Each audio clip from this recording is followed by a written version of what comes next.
7 нови обяви за 8 дни откакто се завърнах от Лондон. В понеделник снимам и апартамент на Палмата, където стъпвам за първи път.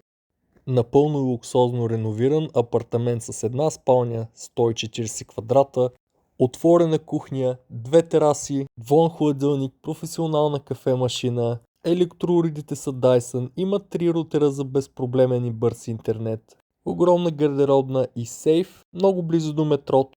Любимото ми в този апартамент е невероятната гледка към едно от езерата на GLT. Може да проследите целият път на слънцето от изгрева до красивия залез над морето. Получавате и бонус хидропонна система за поливане на цветята. Абсолютно автоматично, не се занимавате с нищо.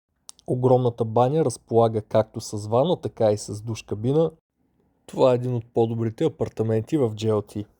Тук съм, в Дубай съм, работя, ако имате нужда от съвет, винаги може да се свържете с мен. Благодаря отново на всичките ми клиенти за доверието, ценя всеки един от вас. Бъдете здрави и щастливи и ви пожелавам приятен уикенд.